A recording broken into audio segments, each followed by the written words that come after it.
9th और 11th का chapter अपवा करेंगे। अपवा क्या होता है? किसी चीज़ का बहाव। तो इस चैप्टर में भारत में जितनी भी नदियाँ हैं उनका वर्णन किया गया है। तो देखो, वैसे तो भारत में बहुत सारी नदियाँ बहती हैं, लेकिन जो मुख्य नदियाँ हैं उनका हम यहाँ पर जिक्र करेंगे। कौन सी नदी कहाँ से बहती है और कौन कौन सी नदियाँ होती हैं।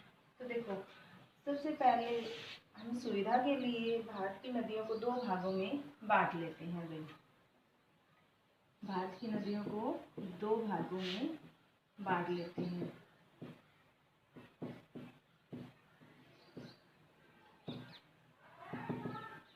नंबर 1 क्या है? उत्तर भारत की नदियाँ।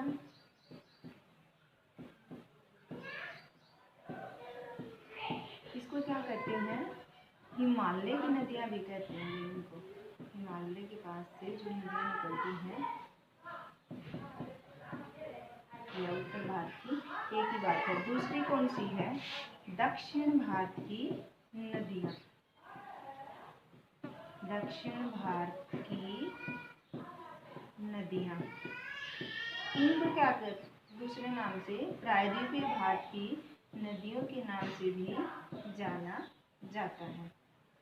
ठीक है, तो इस तरह से हमने क्या किया है, अपनी सुविधा के लिए इन नदियों को, भारत में जितनी नदियाँ हैं उनको 2 भागों में बांट दिया है। उत्तर भारत की नदियाँ और दक्षिण भारत की नदियाँ। उत्तर भारत की नदियों को क्या कहते हैं? हिमालय की नदियाँ। और दक्षिण भारत की नदियाँ कौन सी होती हैं? प्रायद्वीपीय भारत की नदियाँ। एक ही बात है दोनों। तो देखो, हम मैप के ऊपर इन नदियों का अच्छे से वर्णन करेंगे। कौन सी नदी कहाँ पर बहती है।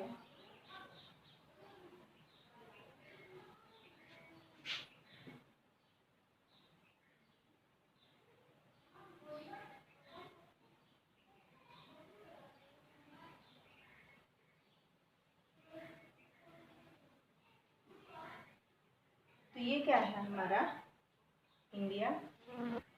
इसके ऊपर देखो हम नदियों का वर्णन करते हैं। तो देखो, बताया उत्तर भारत की हिमालय की नदियाँ या उत्तर भारत की नदियाँ। हमें पता है कि उत्तर भारत का विस्तार कहाँ से कहाँ तक है? हमारे जम्मू कश्मीर से लेकर और अरुणाचल प्रदेश में है। तो इसके आसपास से बहुत सारी नदियाँ निकलती हैं। और दक्षिण भारत की नदियाँ, जो नीचे का भाग है भारत का, वो दक्षिण भारत की नदियाँ हैं या प्रायद्वीपीय भारत की नदियाँ। तो प्रायद्वीप क्या होता है? पहले भी बताया था मैंने कि जो चारों ओर से पानी से घिरा हुआ हो वो तो द्वीप होता है, और जो 3 ओर से पानी से घिरा हुआ है वो क्या कहलाता है? प्रायद्वीप। इसलिए ये क्या हमारा प्रायद्वीपीय भारत है। तो अब देखो, जो उत्तर भारत की नदियां हैं इसको भी हम 3 भागों में डिवाइड करके समझते हैं। तो उत्तर भारत की नदियों के 3 भाग कौन से हैं? नंबर 1 है, 3 नदी तंत्रों में हम अलग अलग डिवाइड करेंगे। सिंधु नदी तंत्र,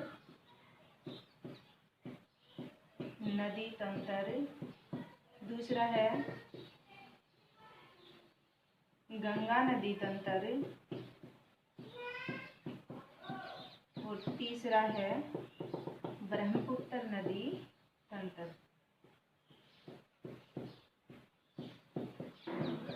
तो इस तरह क्या है, जो उत्तर भारत की नदियां हैं इनको हमने 3 नदी तंत्रों में डिवाइड कर लिया है। इन्हीं ये नदियां और इनकी जो सहायक नदियां हैं इसमें उत्तर भारत की मोस्टली नदियां आ जाती हैं। तो अब देखो, कौन सी नदी कहाँ से निकलती है और कौन सी नदी इनकी सहायक नदियां हैं, इनका वर्णन हमें करेंगे। तो देखो, ये क्या है? चीन, चाइना के पास जो तिब्बत का पठार है वहाँ मानसरोवर झील से 3 नदियाँ निकलती हैं। भाई, कौन सी हैं? सिंधु नदी और सतलज नदी और ब्रह्मपुत्र नदी। ये तीनों नदियाँ यहाँ से निकलती हैं। तो सबसे पहले देखो, जो सिंधु नदी है वो चेमयांगयुंगडोंग ग्लेशियर से निकलती है। भाई, सिंधु नदी तंत्र है। सेमयांग युंगडोंग ग्लेशियर से निकलती है और यहाँ से निकलती जम्मू कश्मीर से होती हुई और पाकिस्तान में प्रवेश कर जाती है। और यहाँ हमारा कौन सा सागर लग जाता है? अरब सागर। अरब सागर ये जितना भी एरिया है ये क्या है? बे ऑफ बंगाल, बंगाल की खाड़ी।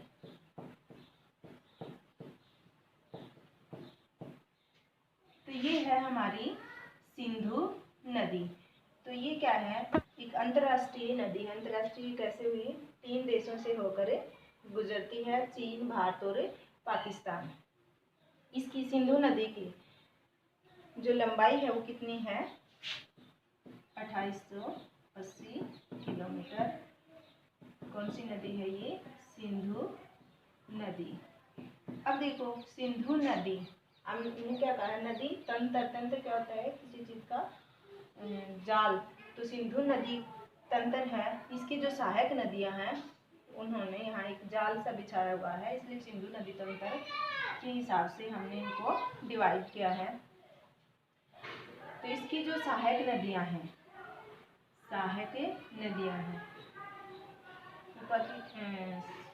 हमारा जो अरुणाचल प्रदेश से निकलती है, सबसे बड़ी जो सहायक नदी है कौन सी है? इसकी सतलज नदी है। और ये तिब्बत के पठार के पास से निकलती है राकसताल झील से। चीन में तिब्बत की राकसताल झील से निकलती है भैया। इसका उद्गम स्थल कौन सा है? राकसताल झील है। और उत्तराखंड में होती हुई यहाँ देखो पंजाब, जब भारत और पाकिस्तान अलग हुए थे तो पंजाब का भी बंटवारा हो गया था। कुछ हिस्सा पंजाब का भारत में आ गया था और कुछ हिस्सा कहाँ चला गया था? पाकिस्तान में। तो सिंधु नदी की जो नदियाँ हैं, 5 नदियों का मिलन पंजाब में माना जाता है, इसलिए इसको पंजाब को क्या कहा जाता है? पंच नदमुख के नाम से भी जाना जाता है। ये है हमारी सबसे बड़ी सिंधु की सहायक नदी सतलज। इसकी लंबाई कितनी है भाई? सतलज नदी की लंबाई कितनी है? 1500 किलोमीटर। अब देखो इसके बाद अरुणाचल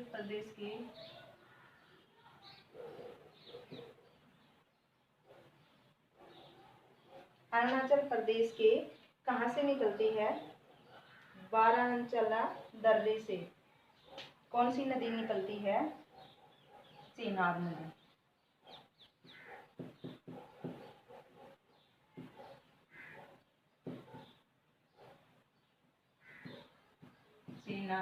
चेनाब के बाद इसकी जो सहायक नदी है वो भी यहीं से अरुणाचल प्रदेश में रावी नदी निकलती है।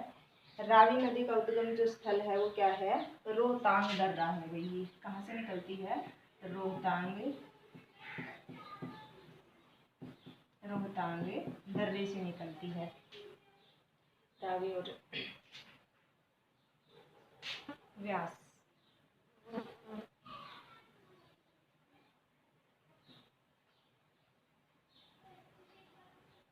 यहीं से निकलती है। और एक और इसकी सहायक नदी रहती है, वो कौन सी है? ये हमारे जम्मू कश्मीर में ही झेलम नदी। तो सिंधु नदी तंत्र की जितनी भी सहायक नदियां हैं, मुख्य नदी हैं, वो यही हैं सतलज, चेनाब, रावी, व्यास और झेलम। तो अब देखो जो ये सिंधु नदी है और सिंधु, सतलज और ब्रह्मपुत्र, तीनों नदियां क्या है? पूर्ववर्ती नदियां हैं। पूर्ववर्ती नदियां क्या होती हैं? जो हमारे हिमालय का जब उत्थान हुआ था उससे पहले भी ये नदियां यहीं पर बह रही थी और आज भी यहीं पर बह रही हैं। तो इसलिए इनको पूर्ववर्ती नदियां कहा गया है। पहले जहाँ आज हिमालय, वहाँ क्या हुआ करता था? टेथिस नाम का एक सागर हुआ करता था। तो ये हिमालय के, जैसे हिमालय का ये विस्तार हो रहा है पर्वत का, और ऐसे विस्तार हुआ पर्वत का। और इन्होंने क्या किया, अपने स्थान पर पहले जहाँ बह रही थी वहीं पर बहती हुई, तो ऐसे गहरी घाटी और गार्ज का निर्माण हिमालय पर्वत पर किया है। अपना मार्ग इन्होंने वहीं पर रखा है, हिमालय को काटकर। तो ये था हमारा सिंधु नदी तंत्र। इसके बाद हम जिक्र करते हैं गंगा नदी तंत्र का। गंगा नदी तंत्र क्या है और कहाँ से इसका उद्गम स्थल होता है। देखो, गंगा नदी तंत्र उत्तराखंड, एक उत्तरकाशी जिला है, वहां से निकलती है। उत्तरकाशी, इसको मैं साफ कर देती हूँ एक बार।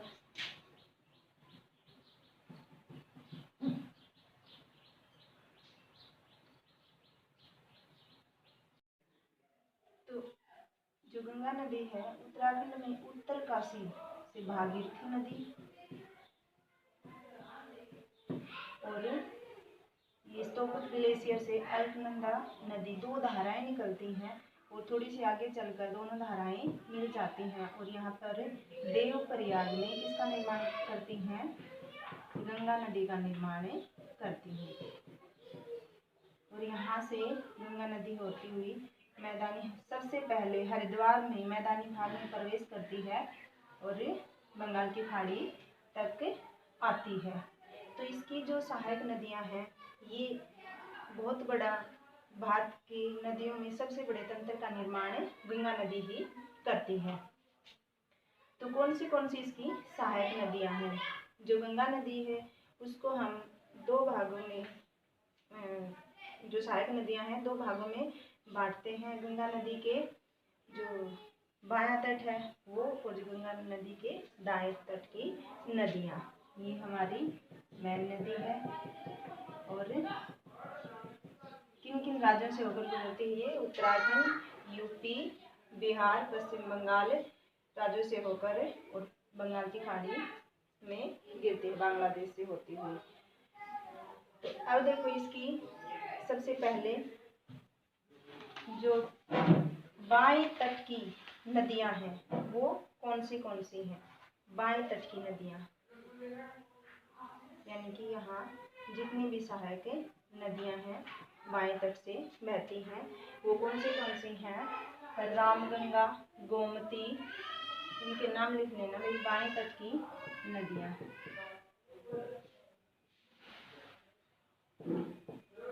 बाएं तट की नदियां गंगा की, गंगा की बाएं तट की नदियां कौन सी हैं। रामगंगा,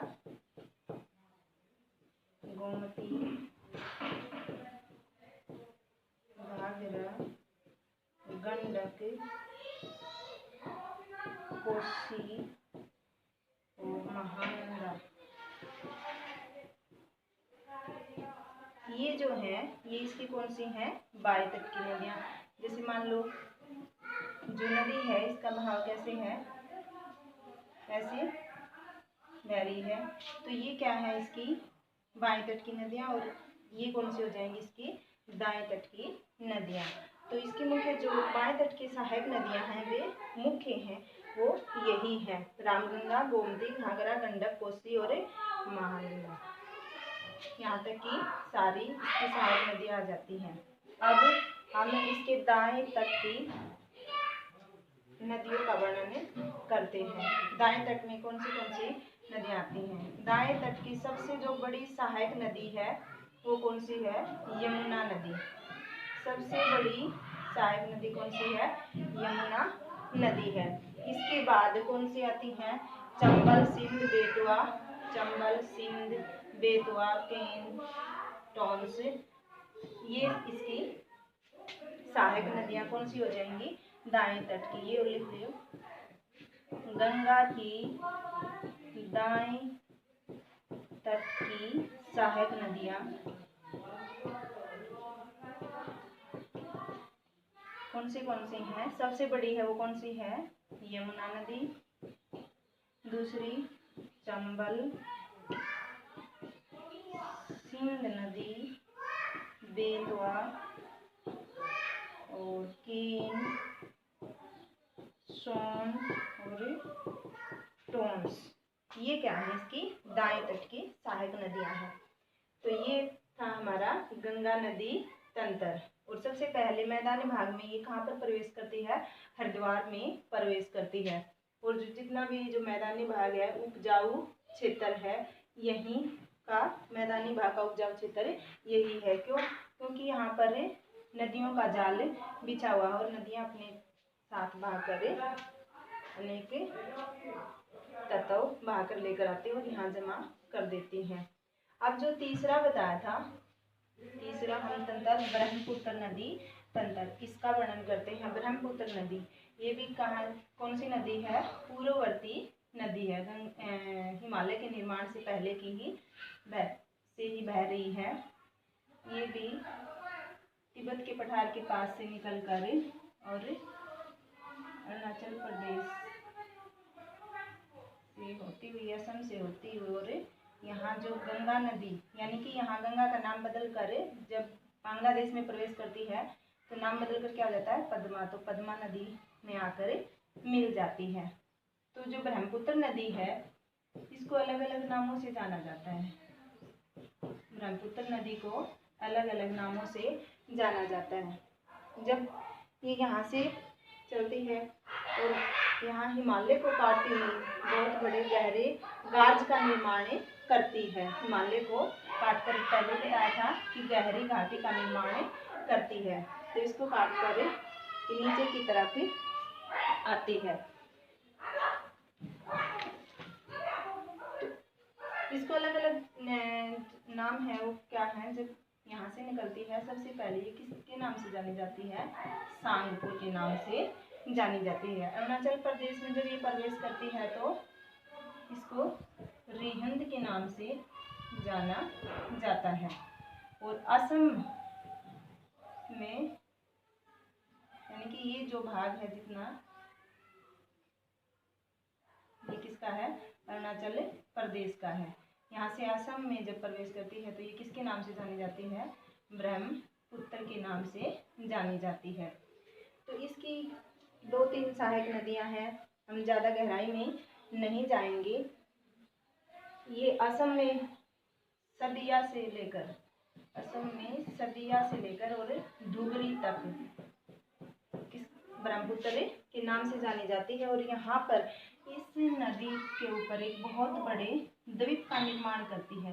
द्वीप पता होगा, जो पानी से घिरा हुआ है, बड़ी नदी है। तो यहाँ पर एक असम में द्वीप का निर्माण करती है और उसको हाल ही में सबसे बड़ा नदी द्वीप घोषित किया गया है।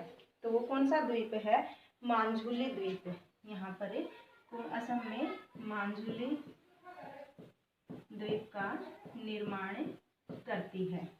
और ये जब एक और मणिपुर से नदी, इसकी सहायक नदी निकलती है और यहाँ पद्मा और ब्रह्मपुत्र के दोनों के मिलने के बाद थोड़ी सी आगे चलकर यहाँ मिल जाती है।